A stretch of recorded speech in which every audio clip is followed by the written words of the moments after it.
Hello दोस्तों, मैं वाहिद खान। स्वागत करता हूँ आप सभी का आज के इस एपिसोड में।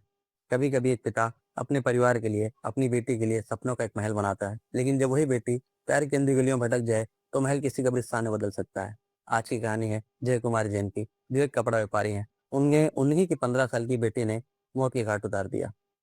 कहानी है 17 अगस्त 2019 की, दिन था शनिवार का, राजाजी नगर, बेंगलुरु का एक शांत इलाका, जहां जय कुमार जैन नाम के बड़े कपड़ा व्यापारी अपने 3 मंजिला मकान में अपनी पत्नी, 15 वर्षीय बेटे और 8 साल के बेटे के साथ रहा करते थे। उस दिन उनकी पत्नी और उनके बेटे को किसी कार्यक्रम के लिए पुडुचेरी जाना था। अब घर में सिर्फ जय कुमार जैन और उनकी 15 वर्षीय बेटी बची थी। इसे पता था कि आने वाली रात जय कुमार जैन के लिए बहुत भयानक रात होने वाली है। जय कुमार की बेटी कक्षा 10वीं की छात्रा थी। कुछ महीने पहले से उसका परवीन नाम के एक लड़के के साथ अफेयर चल रहा था, जिसकी उम्र थी 18 से 19 साल। परवीन उसी मोहल्ले में रहा करता था। परवीन उस स्कूल में भी पढ़ा था जिस स्कूल में उनकी लड़की पढ़ रही थी। जब जय कुमार जैन की बेटी कक्षा 7 में थी, तब परवीन इसी स्कूल में कक्षा 10 में पढ़ता था। वहीं से उन दोनों की पहली मुलाकात हुई थी। जब जय कुमार को इस बात की खबर लगी, इस बात की भनक लगी कि उनका बेटी का एक लड़के के साथ अफेयर चल रहा है जिसका नाम परवीन है, तो अपनी बेटी से बहुत गुस्सा हुए। उन्होंने उसे डांटा, समझाया, चिल्लाया भी। पर जब बेटी नहीं मानी और जब उन्हें पता चला कि बेटी आज भी उस लड़के से मिलना-जुलना जारी है, उस लड़के से मिलती है, तो परवीन ने उस पे सख्त पाबंदियाँ लगाई। एक दिन उसके बेल्ट से पिटाई भी की और उससे उसका मोबाइल भी छीन लिया। अब बेटी को लगने लगा कि उसका बाप ही उसके रास्ते का सबसे बड़ा दुश्मन है, उसके प्यार के रास्ते का सबसे बड़ा रोड़ा कोई और नहीं, उसका पिता है। लड़की आज़ाद ख़्यालों की थी, उसे आज़ादी चाहिए था, बाप से आज़ादी, घर से आज़ादी। पर किशोर दिल कहाँ मानता है? बेटी को लगा कि उसके सच्चे प्यार की रुकावट पर किशोर दिल कहाँ मानता है? बेटी को लगा कि उसके सच्चे प्यार की सबसे बड़ी रुकावट कोई और नहीं, उसके ही पिता हैं। बस यहीं से शुरू होती है एक खतरनाक साजिश। 17 अगस्त को उस लड़की को मौका भी मिल गया कि घर में सिर्फ वो और उसके पिता ही थे। 17 अगस्त के शाम को वो मेडिकल स्टोर जाकर नींद की कुछ गोलियाँ ले आती है और फिर उन्हीं गोलियों को दूध में मिलाकर रात में अपने पिता को दे देती है। जब उसके पिता सो जाते हैं, तो उनके पास जाकर कुछ थप्पड़ लगाकर उन्हें चेक करती है कि वो गहरी नींद में है कि नहीं है। जब उन्हें थप्पड़ मारती है और वो सामने से कोई रिस्पॉन्स नहीं करते, तो उसे यकीन हो जाता है कि इसके पिता गहरी नींद में मदहोश हो चुके हैं। फिर वो अपने बॉयफ्रेंड को फ़ोन करती है।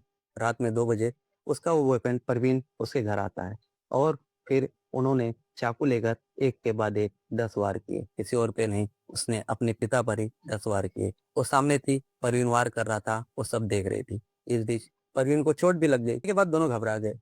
उन्होंने बॉडी को घसीटकर बाथरूम तक ले गए। बाथरूम में ले जाने के बाद पेट्रोल छिड़क कर आग लगा दी, ताकि दुनिया को ये दिखा सकें कि शॉर्ट सर्किट होने की वजह से उसके पिता की जलकर मौत हो गई। परवीन घर से भाग जाना चाहता था, घर से निकल जाना चाहता था, पर उसे मौका ही नहीं मिला। 17 अगस्त की सुबह 6 बजे जब पड़ोसियों ने देखा कि जय कुमार जैन के घर से धुआं निकल रहा है, तो उन्होंने पुलिस और फायर टेंडर को इस बात की सूचना दी। जब पुलिस और फायर टेंडर की गाड़ियां मौके पर पहुंची, तो उन्हें बाथरूम में एक जला हुआ शव मिला। क्योंकि शव आधा जला हुआ था, तो इसलिए पुलिस को कुछ शक हुआ। जब पुलिस ने घर की तलाशी ली, तो घर की तलाशी में उन्हें सफाई के निशान, खून के धब्बे और जली हुई चादरें मिली। पुलिस ने पूछताछ शुरू की। दोनों ने बातों को यहाँ-वहाँ घुमाना शुरू किया। लेकिन जब पुलिस ने परवीन से पूछा कि तुम्हारे हाथ पर एक चोट कैसे लगी, तो परवीन के पास उसका कोई सीधा-सीधा जवाब नहीं था।